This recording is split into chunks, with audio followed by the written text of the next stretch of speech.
today it's Ed from Runnable. It's an early one for me today.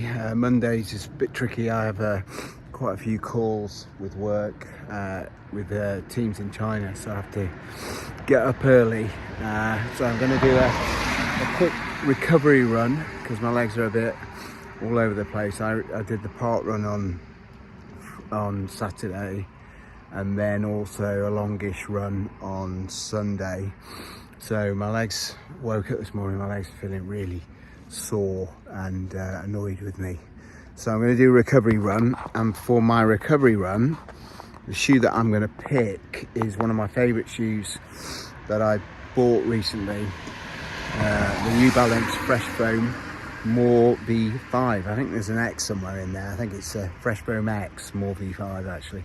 They're my favourite recovery shoe at the moment, and feel really good, nice and cushioned, protect the legs, nice going slow in them. You can pick up the pace a little bit, they're quite a heavy shoe, sort of around 220 odd grams, sorry 320 odd grams. So yeah, they're not a light shoe, but they're quite a nice shoe to wear, comfy, got low volume, so you might go up half a size in these shoes. But yeah, really nice feel to them. They're soft but not mushy. They're cushioned but not unstable. So all in all, great pair of shoes. I'll show you the shoes. There you go. Right, and I'll get going. See you later. Bye. So yeah, I'm in the New Balance Fresh Foam X More V5. Love this shoe, I have to say. So nice for going slow and doing a recovery run. Has that nice kind of cushion without being too mushy. I think the closest shoe this reminds me of is the Nike Invincible 2. But it's less mushy than that actually. I ran a marathon in that shoe, and by the end of the marathon it was really starting to bottom out, whereas I think this shoe would be a little bit better. I don't think it would be a particularly amazing marathon shoe, but you could run a marathon shoe in this.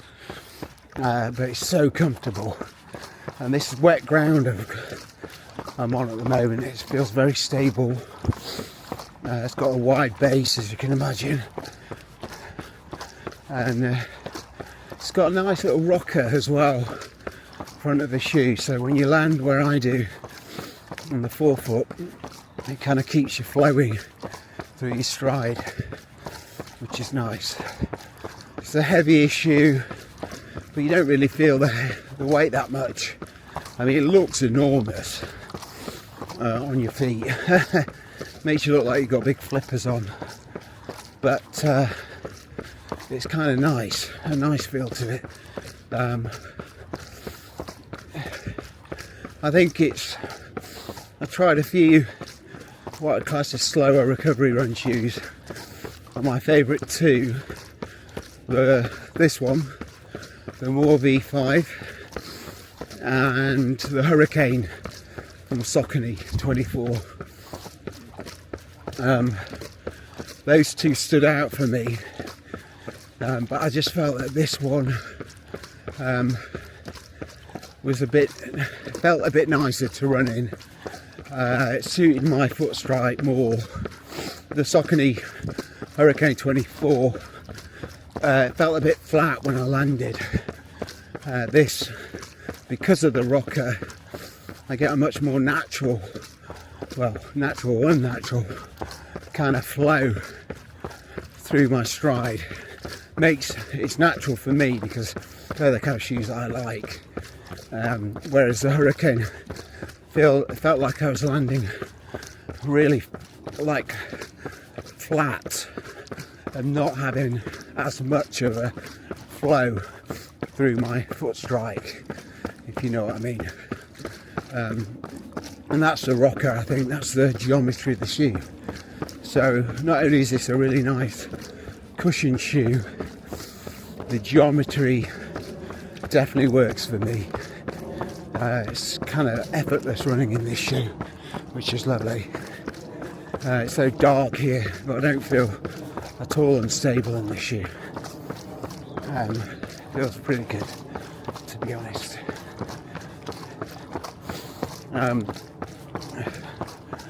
I think for this shoe, slow mileage up to about 10 miles is perfect. I think if you start going deeper into the mileage, sort of like 15 to 20 miles, I think it may start to bottom out a bit, because with all this foam here, there's no plate or anything. I think you may start to feel the foam not responding as much as it did once you hit the kind of 15, 20 mile mark. I haven't done one of those in this shoe yet, but I will do, just to see if that is the case or not. But for slow mileage, or like I'm doing now, a kind of recovery run where I'm not going to run that far, but I still want something to protect my legs, and you know, my body's a bit sore at the moment. This is a great shoe. Yeah, all in all, I think, well, you let me know in the comments if there are really good recovery shoes that I should try. Shoes for slower mileage, protective, max cushion even. You know, that's something that's going to protect your legs, is very comfortable.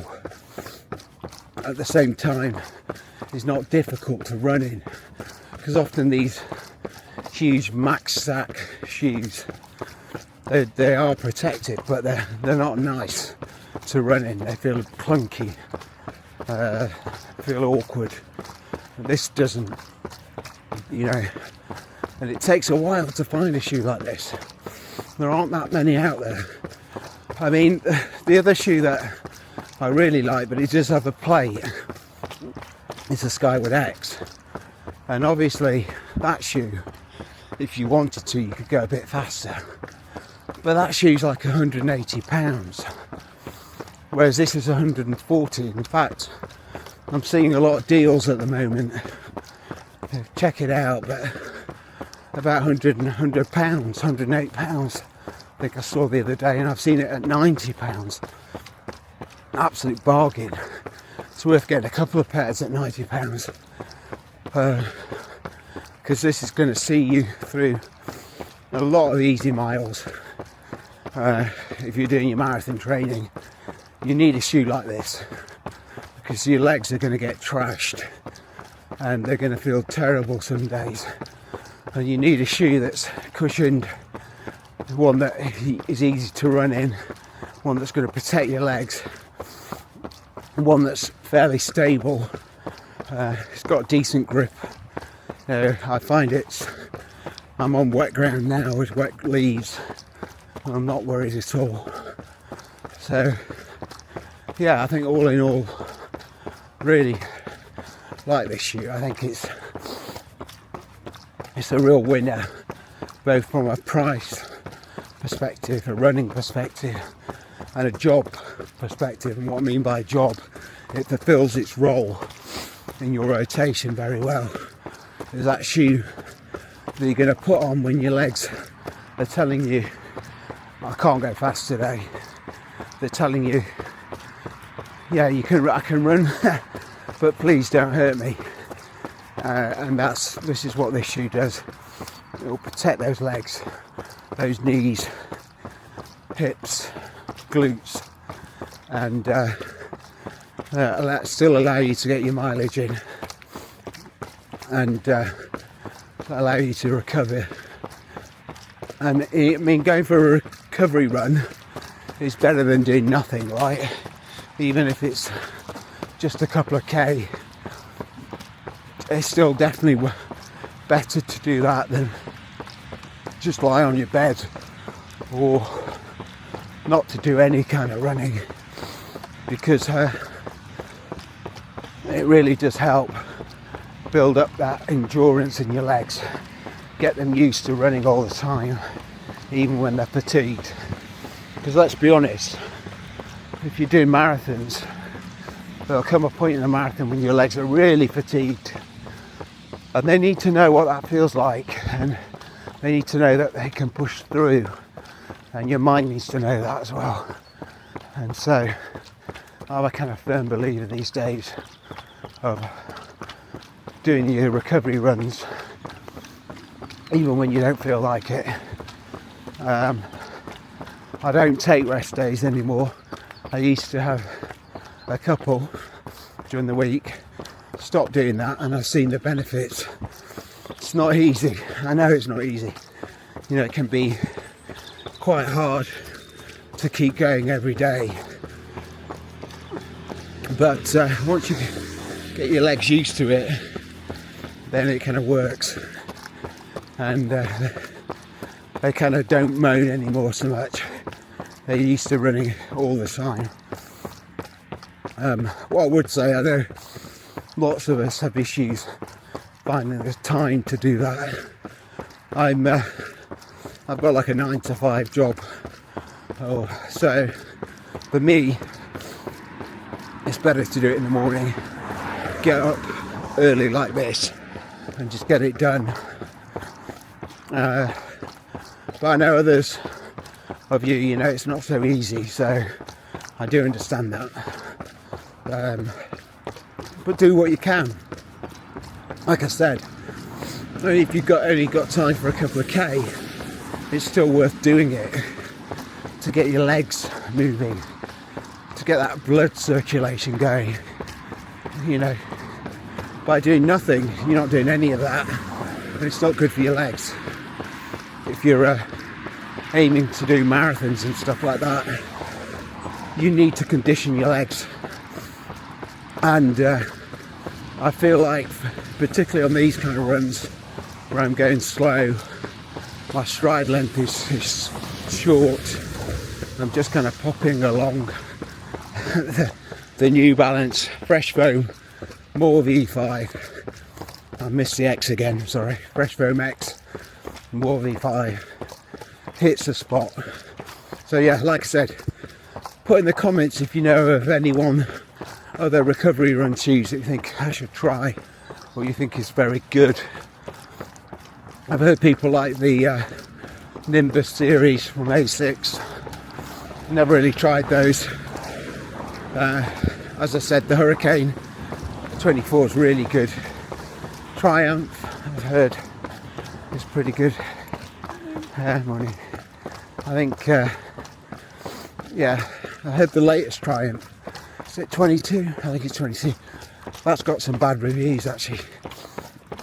But I know that series in general was good. There's the other New Balance shoes like the 1A, what is it, the New Balance 1080 V14, I think it's on now, 13. A lot of people like the 13. Let me know if you think I should try the 14. I've heard that's a bit soft, so it might not be ideal for me. I prefer it. I like soft shoes, but I like them to have a little bit of firmness about them, so they don't feel mushy even, and bottom out. So you have to let me know if you think that's worth trying. I've heard some good things about that shoe though. And the other New Balance shoe that's also really good, no plate either, is the Balos, or Balos as some people call it. And that's a really good shoe, and you can go slow in that shoe or you can go up tempo. I prefer the more V5s for this kind of run where I'm just popping along, a bit more cushioned, kind of feel like they're designed for this, rather than the Balos. I feel like they're designed to be going a little bit quicker, but you can go slow in them. So if you want a shoe, save a bit of money, well, the Balos is £200, right? So will you actually be saving any money. But you could use that for both slow recovery runs and your tempo runs, and you could even race in that shoe. I wouldn't, but you could. It's got a nice spring to it. I could think, you know, you could definitely consider racing in it. If you want one shoe to do them all, then that would be a good choice. I think that's all I want to say. Recovery run's very important, and it's important to have the right shoe when you do them. And for me, the right shoe has been the New Balance Fresh Foam X More V5. For those that didn't like version 4, like me, this is a vastly superior shoe. I can't tell you how much better the shoe is. You don't have all those issues that you have with the previous version, where it felt like it was constricting your foot and it felt a bit wooden when you're running it. This is lovely. They've increased the stack height and it makes a big difference. So cushioned. Anyway, that's all I want to say today. Hopefully you found this useful. It's pitch black here, even though there's some nice lighting, as you can see. But I'll see you later. Bye bye. Right, here I am. You know what's coming next. Oh, every step counts. So look at that. I've just got out of the gym. It's already gone light. Only spent about 40 minutes in there, so just shows you how quickly it changes. And you can apply that to lots of things in life, including running. So, you know, if you put in the hard work, things will change. And once they start to change, they kind of build momentum and you start to see result after result. I think this year I've really put in the mileage training for those marathons, and that has meant that not only have I PB'd in marathons but also in 5k and 10k races. The one elusive race is the half marathon, where it's still a couple of years old, my PB, 1:22. So that's the one I'm going to try and break this year, well next year, sorry. Going to do quite a few half marathons and see if I can go under 1:20, which would be pretty hard I think, but I'm going to give it a go. So normally at the kind of end of the year I set myself some goals for the next year, and I think next year hopefully sub 17 5k, sub 35 10k, marathon, well I'm going to say sub 250, but that's going to be hard, but I'll try. And then for half marathon, sub 120. I think if I can achieve half of that, I'll be a very happy man. So I'm going back to the shoes. Really nice, as I said, the More V5. Really nice shoe. I think for £140, it's pretty good. It's almost a bargain in today's kind of the shoe market today. And then the other thing is, I've just done a load of stretching at the gym. So I know earlier I referred to it as recovery run. It's kind of just recovery in general, and part of that is gym work, making sure it doesn't have to be gym actually. You can do it at home, making sure you do the right stretching, the right strengthening of your legs. Not too much. If you're running, you've got to be careful about doing leg weights and all that kind of thing. You can do them, but on the same day that you do a run, it can be a bit tricky. So just just be sensible. But strength and conditioning is a huge part of recovery. You know, stretching and core work is a huge part of recovering for long runs and races. So don't just think of it as a recovery run. It's recovery it's in its general sense, which means more than just running slowly. It means stretching, core work, like I said. Some Pilates type exercises are good. Stretching that back out, your neck. You know, people don't stretch their neck enough. That's definitely one area to concentrate on. And then just making sure that you practice your breathing and that kind of thing, which all helps. Something I'm not very good at. But sure, practice deep breathing every now and again. If you could build that in as part of a routine, even better. That's all I wanted to say. Hopefully it's not been too boring, and I'll see you soon. More V5, brilliant shoe. Bye bye.